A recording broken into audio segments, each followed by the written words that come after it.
Hey everyone, Mr. MC here. This is guide for round 26 of the Nations Cup. Let's get this started.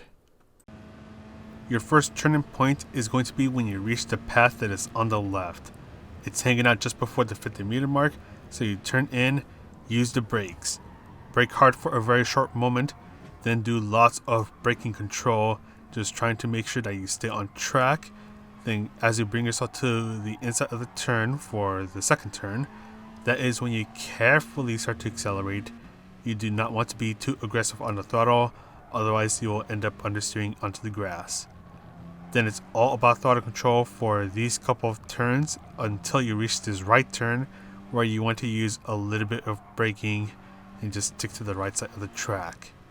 Just ease off the throttle for this left turn, just trying to make sure that you do not end up touching the grass.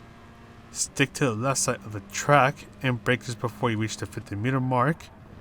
Then brake just before the curb on the left ends. Take your time slowly accelerating, just let the car rotate around this turn to get a fast exit. Then just after the curb on the right ends, you want to brake as much as you can. Ease off of the brakes as you turn in, and just have the car pointing where you want to go before you start to fully accelerate. Once again, you do not want to be too aggressive on the throttle as you are turning, as that will initiate wheel spin on the front tires and you'll end up understeering quite a bit. Brake when you reach the path on the right. Take your time slowly easing off the brakes. Then brake before the curb on the right ends. Control your braking power. Just bring yourself to the inside of the turn, and before the curb on the left ends, you can slowly start to accelerate. Do not make contact with the green area that is on the right.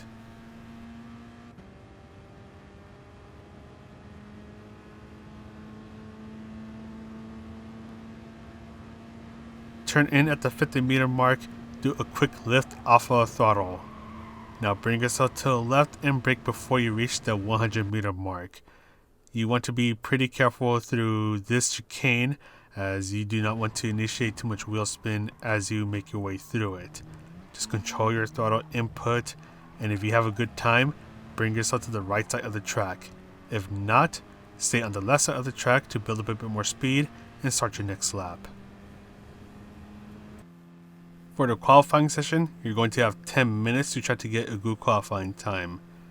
This is going to be one of those combinations where you do one flying lap and then you want to do the jump out and then jump back in strategy.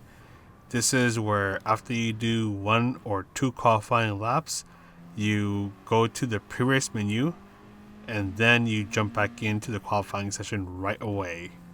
And this is mainly because when you finish your qualifying lap, you're going to be on the right side of the track, so you're going to be giving yourself a little bit of a speed disadvantage if you start your next qualifying lap from the right side of the track. The other thing is that this car is a front wheel drive, so the tire wear is going to be pretty high, and that's going to affect your acceleration, braking, and your turning ability. So you want to do that strategy of going to the menu and then jumping back in. That way you, one, skip having to do an in lap, and two, you start off with fresh racing medium tires so you can go ahead and do your out lap and then eventually start your qualifying laps.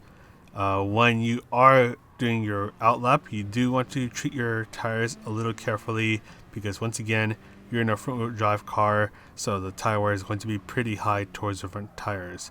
So you want to try to start your qualifying lap with as much grip and tire life as possible. So on your out lap, just take care of your tires. You're all in the same car, so you want to try to make use of the slipstream, as that can put you ahead of others who do not make use of it.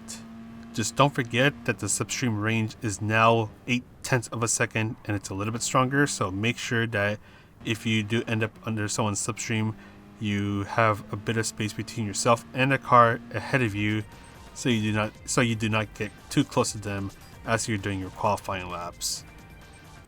Don't forget that this race does have a grid start, so you want to bring your traction control to 1 and keep it there for a short while after the race starts. That way you do not generate any wheel spin, which in turn will generate even more tire wear.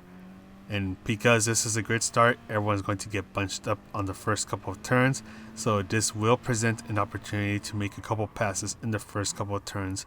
Just make sure you do not get too aggressive about it, as you do not want people to get mad at you in case you end up bumping them off the track or anything like that.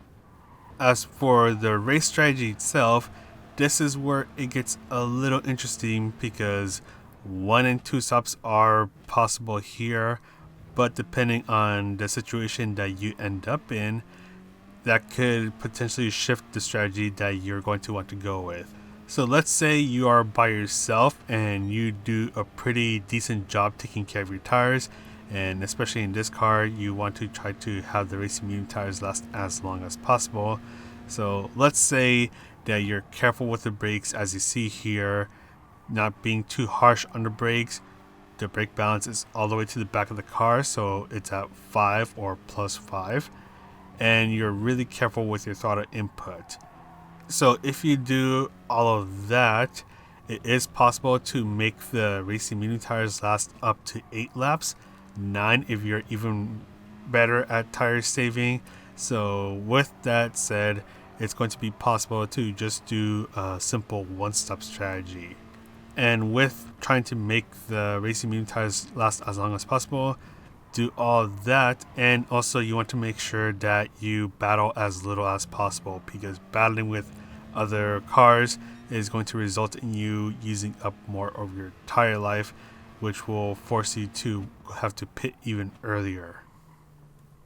The other thing is that if you end up within a bunch of traffic and nothing's really going on, so you kind of just hang out there and things do slow down a little bit just because you all are bunched up, that will also help extend the tire life, which will make it a bit more reasonable to go with the one-stop strategy.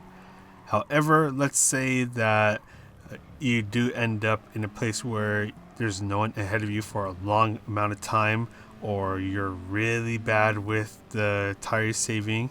It is possible to go with the 2-stop, although that is a bit risky. And part of that risk is that the pit stop is a bit long, so if you have to do it twice, that will make you vulnerable to get passed while you are pitting.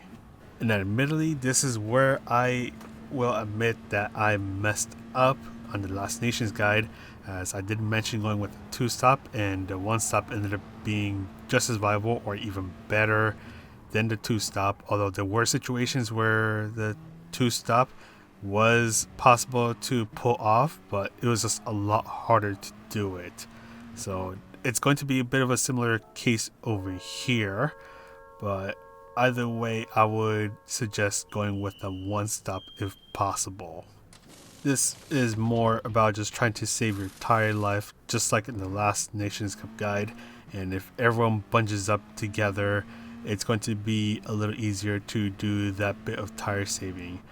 Even if you're by yourself, if you do that tire saving strategy where you're a bit easier on your brakes and you're a bit easier on your throttle, then you're going to be able to make those racing medium tires last a little bit longer, which will just make you want to go with the 1-stop instead.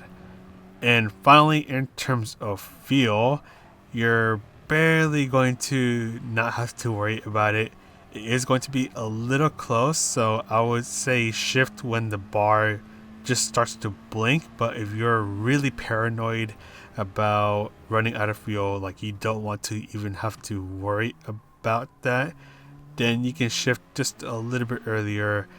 You can shift when the bar is at around 90% full.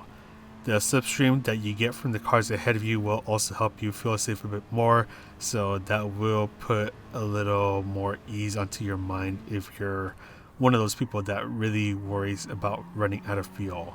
So in my opinion, I would say to go with the 1-stop strategy. Just try to make those racing medium tires last as long as possible before you switch on over to the racing hard tires. And that is pretty much it for this guide. And also don't forget that the racing hard tires are required for this race, so make sure you put them on. But anyways, that is it for me. The manufacturer guide will be coming in a little later today, since I have to do some things soon and have to go to sleep right now. But anyways, I'm going to go ahead and sign off now.